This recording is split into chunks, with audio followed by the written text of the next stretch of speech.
ಇವತ್ತು ನಾನು dry fruit custard ಮಾಡ್ತಾಯಿದ್ದೀನಿ. ಅದಕ್ಕೆ ನಾನಿಲ್ಲಿ ಎಲ್ಲ ಥರ ಡ್ರೈ ಫ್ರೂಟ್ಸ್ ತೊಗೊಂಡಿದ್ದೀನಿ. ನಿಮ್ಗೆ ಯಾವ್ದು ಇಷ್ಟ ಅದು ತೊಗೊಳ್ಳಿ. ನಾನಿಲ್ಲಿ ಒಂದು 1/4 ಲೀಟ್ರ್ ಹಾಲು ತೊಗೊಂಡಿದ್ದೀನಿ. 3 ಚಮಚ ಕಸ್ಟರ್ಡ್ ಹಾಕೊಂಡು ಹಾಲಲ್ಲಿ ಮಿಕ್ಸ್ ಮಾಡ್ಕೊತಿದ್ದೀನಿ ನೀಟಾಗಿ ಗಂಟಿಲ್ದಾಗೆ. ಯಾಕಂದರೆ ಸಡನ್ನಾಗಿ ಹಾಕಿದ್ರೆ ಹಾಲಿಗೆ ಅದು ಗಂಟಾಗುತ್ತೆ. ಸೊ ನಾನಿಲ್ಲಿ ಅರ್ಧ ಕಪ್ಪಷ್ಟು ಸಕ್ಕರೆ ತೊಗೋತಾ ಇದ್ದೀನಿ. ಅದನ್ನು ಚೆನ್ನಾಗಿ ಕುದ್ಮೇಲೆ ನಾನಿಲ್ಲಿ ನೋಡಿ ಈ ಥರ ಬಂದಮೇಲೆ ಸ್ವಲ್ಪನೇ ಹಾಕ್ಕೊಂಡು ಕಸ್ಟರ್ಡ್ ಮಿಕ್ಸ್ನ ಹಾಕ್ಕೋಬೇಕು. ಇಲ್ಲಿ ನೀಟಾಗಿ ಮಿಕ್ಸ್ ಮಾಡ್ಕೋತಾ ಇರಬೇಕು, ಇಲ್ಲಾಂದರೆ ಗಂಟಾಗ್ಬಿಡುತ್ತೆ. ಸ್ವಲ್ಪನೇ ಹಾಕ್ಕೊಂಡು ಮಿಕ್ಸ್ ಮಾಡ್ಕೊಳ್ಳಿ. ಕೈ ಬಿಡ್ದಂಗೆ ಮಿಕ್ಸ್ ಮಾಡ್ಕೋತಾ ಇರಬೇಕು, ಇಲ್ಲಾಂದರೆ ಫುಲ್ ಗಂಟಾಗ್ಬಿಡುತ್ತೆ. ನೋಡಿ ಈ ಥರ ಗಟ್ಟಿ ಆಯ್ತಾ ಬರುತ್ತೆ. ನೋಡಿ ಈ ಥರ ಗಂಟಾದಮೇಲೆ ನಿಮ್ಗೆ ಯಾವ ಡ್ರೈ ಫ್ರೂಟ್ಸ್ ಇಷ್ಟ ಆ ಡ್ರೈ ಫ್ರೂಟ್ಸ್ ಹಾಕ್ಕೊಳ್ಳಿ.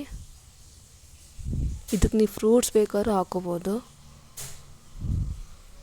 ನೀಟಾಗಿ ಮಿಕ್ಸ್ ಮಾಡಿಕೊಂಡು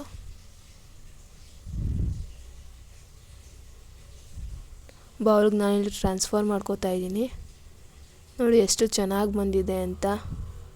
ಮನೆಯಲ್ಲೇ ಕಸ್ಟರ್ಡ್ ಮಾಡ್ಕೋಬೋದು. ತುಂಬ ಸುಲಭವಾಗಿ ತೋರಿಸಿದ್ದೀನಿ.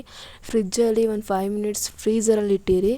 ಒಂದು 5 ಮಿನಿಟ್ಸ್ ಹಾಕಿದ್ರೆ ತಣ್ಣಗಿರುತ್ತೆ, ತುಂಬ ಚೆನ್ನಾಗಿರುತ್ತೆ. ಒಂದ್ಸರಿ ಟ್ರೈ ಮಾಡಿ ನೋಡಿ. ಇಷ್ಟ ಆದರೆ ಸಬ್ಸ್ಕ್ರೈಬ್ ಮಾಡೋದಂತೂ ಮರಿಬೇಡಿ. ಪ್ಲೀಸ್ ಲೈಕ್ ಮಾಡಿ.